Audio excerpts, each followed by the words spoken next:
Good Wednesday evening, Southeast Texas. Thanks so much for visiting 12 News. Take a look at our complicated forecast. We're going to be watching a warm front, which will develop fog and scattered showers across our area. At the same time, we'll be watching a cold front near our area.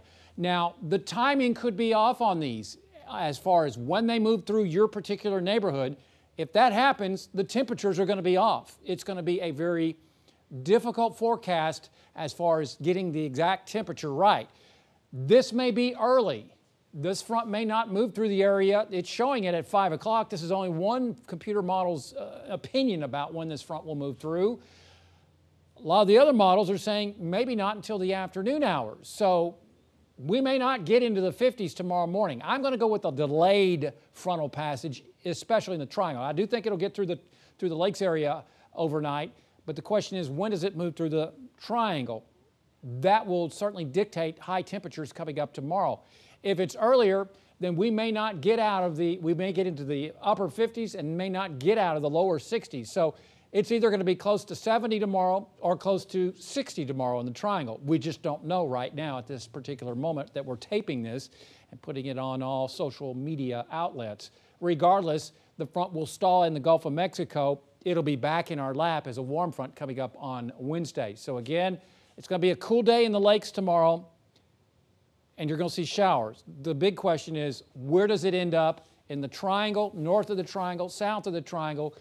So it's only 10 degrees, but that's pretty big in our world as far as what it means as far as high temperatures tomorrow. So you may want to take a jacket with you coming up for tomorrow afternoon in the triangle as far as that temperature goes tomorrow afternoon. On the Gulf of Mexico, not too bad out there. Just watch areas of fog.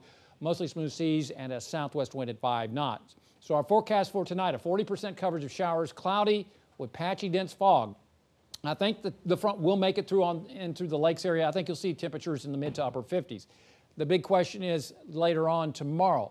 How will that affect our forecast tomorrow as far as will high temperatures make it to 70 in the triangle? That's quite an uncertain forecast. If the front is through here sooner, then we may not get into the upper 60s here in the triangle. We may stay in the lower 60s. So again, take a jacket just to be prepared because of the uncertainty in our forecast. Regardless, southwest winds will shift north. I think it's going to be cooler than 662. I can pretty much say we're going to be cooler than 662 degrees in Spurger. Regardless, wet weather tomorrow. Here's what is possible coming up for tomorrow. We do expect that those high temperatures across the area will be into the 60-degree range up in the lakes area and closer to mid, maybe upper 60s coming up on, say, tomorrow afternoon. Friday, we warm back up as that front that stalls tonight or tomorrow lifts back to the north as a warm front. Yeah, it is crazy. It's hard to keep up with. Lots going on. About 80 on Saturday. I'm only going to go with 30% coverage. Could be wetter. Then Sunday, highly certain that we're going to see a strong Canadian cold front move through the area. That will force temperatures to fall during the afternoon hours. Then we'll be dealing with sun and temperatures in the upper 40s to lower 50s coming up Monday and Tuesday. And we could be dealing with maybe wind chill issues coming up on Tuesday morning. Now, this is not set in stone, but it is indicative that it is certainly going to be much colder as we head towards Tuesday morning. Lots of sun, a blustery day Monday and Tuesday. Wednesday, I think we're going to see freezing temperatures over portions of the area. Still have to refine that forecast. Question is, will it make it in the triangle? Suffice to say, this is atypical for early March. Download our app. Follow us on Facebook and Twitter. As always, there's more weather at 12newsnow.com. Stay safe and have a fantastic Wednesday night.